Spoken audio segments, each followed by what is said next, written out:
सभी को नमस्कार दोस्तों, मैं अमित विशिष्ट आपके सामने हूं। आज मेरा टॉपिक एजुकेशन से संबंधित है। हिमाचल के जो सरकारी स्कूल हैं इनमें एनसीईआरटी का सिलेबस है।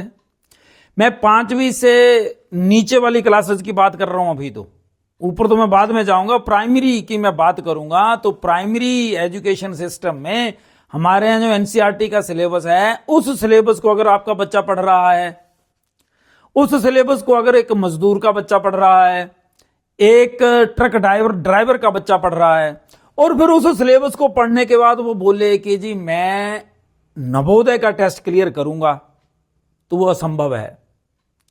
अगर वो बोले मैं सैनिक स्कूल में भर्ती होऊंगा, मैंने पढ़ाई खूब की है, 5वीं तक पूरा पढ़ लिया है, तो वो गलत हो जाएगा, क्योंकि उनका सिलेबस अलग है, हायर है।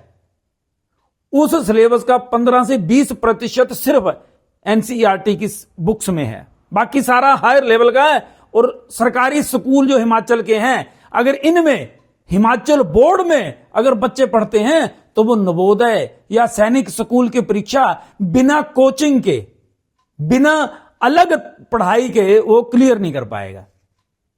आप देखिए, सरकारी स्कूल ऐसा वैसा टीचर नहीं दे रहे, सिलेबस भी नहीं है सरकारी स्कूलों का ऐसा कि वो कंपटीशन में हमारे साधारण बच्चे कंपीट कर पाए। अब उसके बाद सुनिए, 5वीं करी बच्चे ने, 4 किताबें होती हैं 5वीं तक, 4 किताबें 5वीं में पढ़ी, जैसे वो 6वीं में गया 12 हो गई। 12 बुक्स पढ़ेगा वही बच्चा, 4 से सीधा 12। अब दुख क्या है, प्राइमरी में भी टीचर नहीं है, ठीक है, उधर मिडिल में भी टीचर नहीं है। 12 बुक्स हैं बच्चे के पास, 12 सब्जेक्ट्स हैं, लेकिन पढ़ाने वाले नहीं है। फिर वो बच्चा जाएगा 9th 10th में, 11th 12th में, उनका सिलेबस अलग है। गैप कितना आ गया। अब बड़ा ध्यान दो, मेरे से कईयों ने बोला कि आप ना एजुकेशन के बारे में बात करते हो और आपकी वीडियोस को बड़े ज्यादा लोग लाइक तो करते नहीं, कोई कमेंट्स भी नहीं आते। मैंने कहा जी कोई दिक्कत वाली बात नहीं है, आपने सुना था? बोलते जी हाँ मैंने सुना। मैंने कहा उसमें कोई गलत हो? बोलते नहीं, गलत तो कुछ भी नहीं है, आप जो बात कर रहे हो बिल्कुल सही है। तो फिर मैंने कहा ये देखिए बड़ी बात, आपको समझ में आ गई मेरी बात, जनता धीरे धीरे समझ जाएगी। आप एक हैं, आप शेयर करिए, आप कमेंट कर दीजिए मेरी वीडियो पे, लाइक कर दीजिए। अगर नहीं भी कोई करता मुझे कोई दिक्कत नहीं, क्योंकि मैं जिन बच्चों के बारे में बात कर रहा हूं उनकी तो वोट भी नहीं है, वो मतदान थोड़ी करेंगे। 18 साल से कम वाला कौन कहां मतदान करेगा बताइए मुझे। इसलिए उनके बारे में कोई बोलता भी नहीं, माता पिता को इतना ध्यान नहीं, या बोलिए इतनी ज्यादा महंगाई और मजबूरियां हैं, मां बाप बेचारे ध्यान भी नहीं दे पाते। ज्यादा से ज्यादा ट्यूशन रखवा दो, जो वहां पढ़ लेगा। सिर्फ यही बात नहीं रुकी, सरकारी स्कूलों में टीचर नहीं है, लेकिन हर टीचर को 12,000 रुपए का ऐप दिया है सरकार ने, पता नहीं किस लिए। जब एक स्कूल में एक आधा टीचर है तो वो ऐप से क्या तीर मार लेगा बताइए। टीचर तो है नहीं, सब्जेक्ट इतने सब्जेक्ट हैं, टीचर बड़े कम हैं, ऐप क्या करेगा और टैब क्या करेगा। फिर सरकार ने रोना रोया, पैसे नहीं है और टिफिन दिए जा रहे हैं बच्चों को, जबकि स्कूलों में मिड डे मील चलता है। सरकारी स्कूलों में 8वीं क्लास तक मिड डे मील मिलता है, दोपहर का खाना बच्चे स्कूल में खाते हैं, उनको टिफिन की क्या जरूरत थी। पानी की बोतलें दी जाएंगी, हर स्कूल में नलके और टंकियां, पानी की कुएं हैं। जितने भी पुराने स्कूल गए उनके प्रांगण में कुएं बने हुए हैं, उन कुओं की बदहाली है, लेकिन ये बोतलें देंगे सिर्फ कमीशन खाने का चक्कर, पैसा खाने का चक्कर, कंपनियों से पैसा खा लेना। या कोई इनका अपना भाई बंधु होगा जिसको इन्होंने बोलना ठीक है तू बोतलें दे दे, हम तेरे को ठेका दे देते, करोड़ों रुपए का बैग, स्कूल बैग।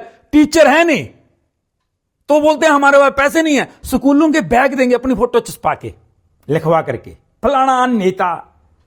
और लोग भी पूछने वाले कोई नहीं, मुझे बड़ा दुख होता है, लेकिन क्या करें, और समाज ऐसा हो गया। उसके बाद सिर्फ यही बात नहीं रुक जाती, अगर आपके बच्चे मेहनती भी हैं, टेस्ट की तैयारी भी करना चाहते हैं, तो फिर कहां जाकर के करेंगे। सैनिक स्कूल की तैयारी आपका बच्चा कहां करेगा बताइए, बाहर ही जाएगा। और अगर एक मजदूर के पास इतने पैसे हैं कि वो अपने बच्चे को बाहर कोचिंग दिलवा सकता है, तो फिर वो तो प्राइवेट स्कूल में पढ़ा ले, सरकारी में क्यों भेज रहा है। समझने वाली बात है ना। लेकिन दुख है ना, अधिकतर हमारी नेता भी और जनता भी उदासीन रहती है इन बातों के बारे में। तीसरी बात मैं बता दूं आपको, सरकार रोना रोती है हमारे पास पैसे नहीं है। और जो सरकारी स्कूलों के टीचरों की ट्रेनिंग होती है, आपको पता मास्टर ट्रेनर्स की भी ट्रेनिंग होती है, और यहां एनसीईआरटी के या हिमाचल बोर्ड के, स्टेट बोर्ड के ट्रेनर्स ट्रेनिंग नहीं देते, एनजीओज ट्रेनिंग देती हैं। अच्छा, वो मास्टर ट्रेनर किस बात के बनाए गए? जिन लोगों को ट्रेनिंग नहीं देनी आती बच्चों को, इनको टीचर्स को। और अगर वो अच्छे ट्रेनर्स हैं तो फिर एनजीओज को क्यों ठेका दिया जा रहा है? एनजीओज को क्यों पैसे दिए जा रहे हैं? आपके पास तो पैसे ही नहीं है, आपके पास स्टाफ तो बना बनाया है, एनसीईआरटी का भी है और स्टेट बोर्ड का भी है। तो फिर बाहर की जो एनजीओज हैं वो स्पेशल क्या आपको दे देते हैं, लेकिन पैसा खाना, करोड़ों रुपए का ठेका उनको दे दो, फिर उसमें से कमीशन खा लो। फिर ऐप बनवा देंगे। अरे भैया, उनकी बच्चों को तो बुक्स खोलने के लिए खुलवाने वाला कोई नहीं, पढ़ाने वाला कोई नहीं, ऐप दे देंगे बड़ा वाला टीचर्स को। ये ऐप 1 साल तक पैसा दिया जाएगा कंपनी को, उसके बाद बोलेंगे इसको तो अपडेट करना पड़ेगा, नया वाला ऐप खरीदिए आप, फिर से धीरे धीरे करेंगे क्योंकि ये अच्छी परफॉर्मेंस नहीं आई, और बच्चों को टीचर नहीं देंगे। ये मेरी बातें कड़वी हो सकती हैं, लेकिन सत्य तो यही है कि हमारे सरकारें, हमारे जो आईएएस एचएएस जो सेक्रेटरीज बैठे हैं, उनकी एक ही मंशा है, गरीब साधारण परिवारों का बच्चा ऊपर ना उठ जाए, ये बेचारा सिर्फ रोजी रोटी के चक्कर में मर जाए, ये आगे ना निकल पाए। कोई किस्मत वाले, हमारे यहां से भी कुछ एक बच्चे हुए सरकारी स्कूल में पढ़े, उनको मेडिकल में सीट मिल गई।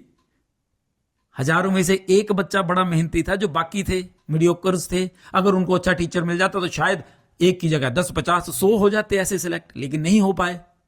फिर उनका क्या उनको अधिकार नहीं था? कौन जिम्मेदार है इसका?